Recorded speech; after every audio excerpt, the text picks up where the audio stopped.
Oh, Congolais, lèvons-nous, unissons-nous et bâtissons notre cher et beau pays. Alléluia.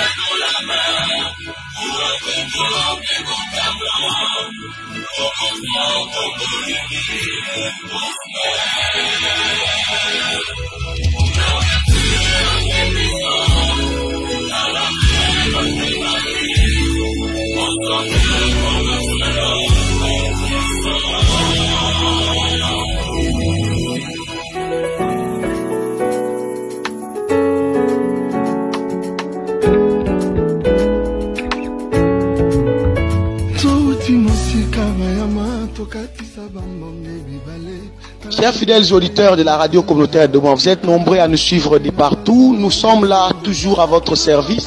Vous savez que nous sommes dans la période de la campagne électorale pour les élections qui s'annoncent très serrées dans la ville de Bouma le 20 décembre prochain.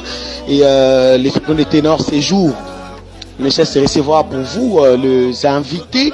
Il s'agit de candidats députés au niveau de la provinciale comme de la nationale dans la circonscription électorale de Bouma. Et pour cette partie, nous recevons M.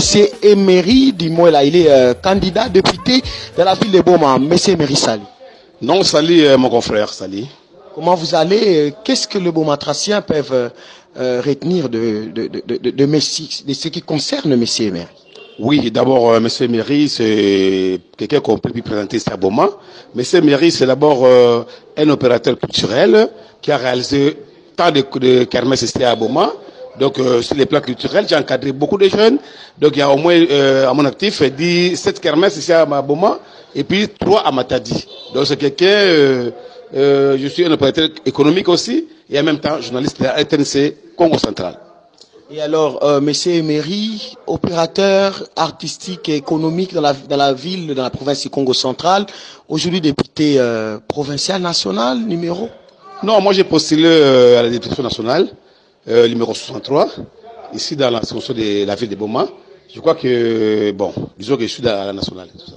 Qu'est-ce qui motive cette candidature au niveau de la nationale directement? Ce qui motive cette candidature, vous savez, depuis 7 ans, je suis à Matadi, mais disons que mon cœur bat toujours ici à Bouma. Pourquoi? Parce qu'il fut un temps où j'ai réalisé beaucoup de kermesses ici, j'étais avec les Boumatraciens ici, où il y avait le plaisir à Bouma, où tout le monde pouvait bien vivre ici à Bouma. Bon, disons que ce sont les échos qui me parviennent quand je suis à Matadi.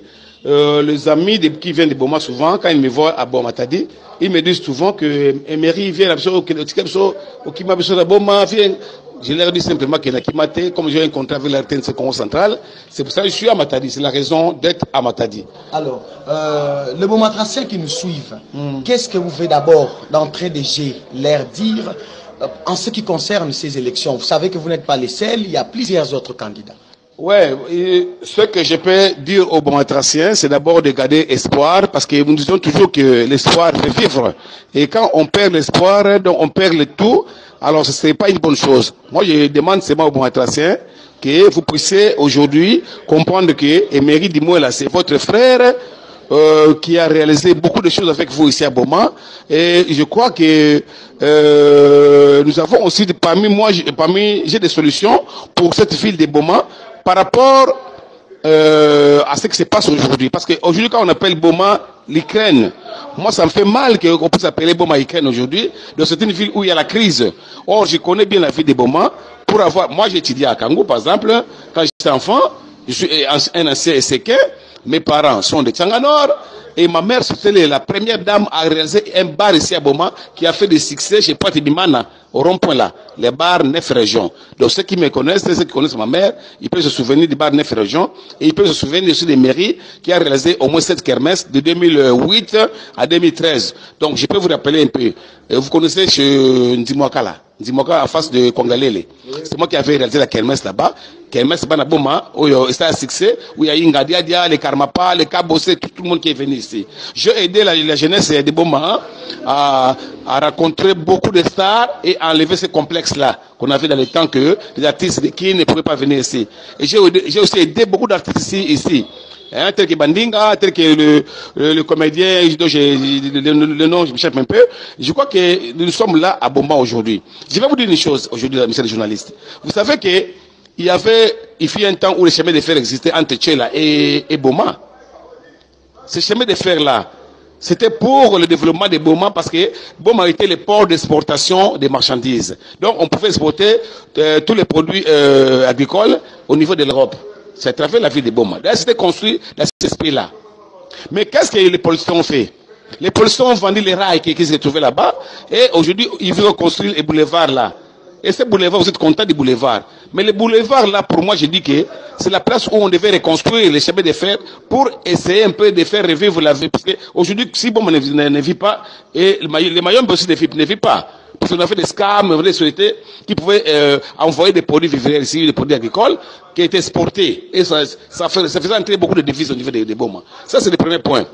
Et c'est ce qui fait aujourd'hui que vous voyez que les ports de Boma n'évoluent pas. Parce que les premiers produits qui atterrissaient ici, c'était les produits du Mayombe pour exporter au niveau de l'Europe. Et comme les politiciens sont malins, ils ont vendu les rails et ils ont construit la route que vous appelez le boulevard. Mais la place là du boulevard, c'est la place du train. Et c'est pour dire qu'aujourd'hui, on n'aura plus de trains, on ne va plus relier le Mayombe à la ville de Boma. Ça, c'est le premier point. Deuxième point, nous avons aussi la banque centrale ici. Quand Mobutu avait créé cette banque centrale, c'était pour un peu diversifier l'économie. C'était quoi? On laisse les pouvoirs centraux au niveau de Matadi et on donne l'économie au niveau de Boma. Parce que Matadi dépendait des banques centrales de Boma. Et d'abord, quand vous voyez ces bâtiments-là, c'est un grand bâtiment. Donc il y avait beaucoup d'argent. Mais comment se fait-il qu'aujourd'hui, Matadi s'est accaparé de tout? Même au niveau de la banque, on dépend de Matadi, alors que la banque centrale c'était à Boma. Et quand vous regardez aussi, les ports aujourd'hui, on dépouille Boma de tout ce qu'ils pouvaient faire, parce que nous, c'était un port de véhicules aussi. Donc, on pouvait déposer des véhicules ici, des conteneurs Matadi. Mais qu'est-ce qu'on remarque? Les véhicules, tous les véhicules et les autres, c'est à Matadi. Malgré les embouteillages, malgré ce qui se passe à Matadi, on ne veut pas céder d'autres portions économiques au niveau des Boma. C'est ça qui me fait mal aujourd'hui. Moi, je dis aujourd'hui, même si on ne parle pas du port aujourd'hui, on peut se passer du port. Oui. Boma, c'est toujours une ville où on a des gens. Parce que quand il y a des gens, il y a la créativité, on peut créer beaucoup de choses. Parce qu'aujourd'hui, je vais vous dire une chose. Quand les gens disent que Boma est quoi, nous avons des banques ici. Mais créons des banques agricoles. Quand on a des banques agricoles, parce que les gens de Boma, ce sont des agriculteurs aujourd'hui, des éleveurs, des pêcheurs. Alors, quand on crée des banques agricoles aujourd'hui, ces banques-là peuvent donner des crédits à la population pour que ces gens-là puissent étendre leurs récoltes.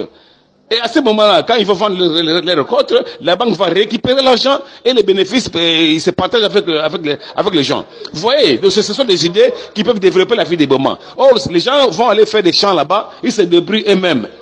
Toutes les banques que nous avons ici ne contribuent pas au développement de la vie des Boma. Or, si on a des autorités qui peuvent causer avec les banques, qu'on puisse un peu créer des banques agricoles. Parce qu'ici, on a besoin de banques agricoles, des crédits agricoles, pour donner des crédits à la population qui puisse avoir des champs, des hectares et des hectares, avoir des élevages.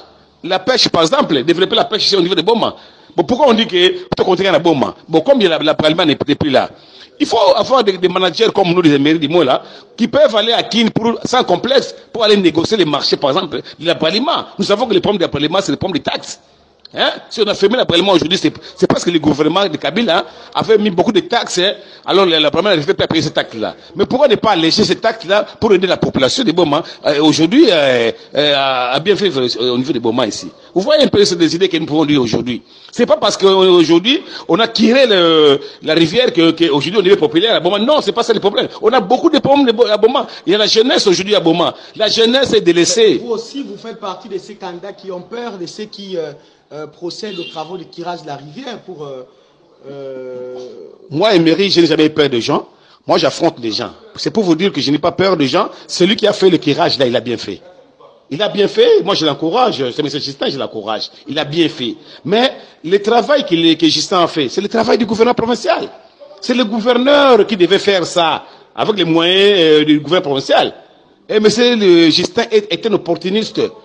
Il a seulement profité de ce que le gouverneur n'a pas fait, et lui il a fait ça, et il fait bien. Le gouverneur a lancé, une partie a été effectuée, et puis Justin... Non, mais le gouverneur ne peut pas faire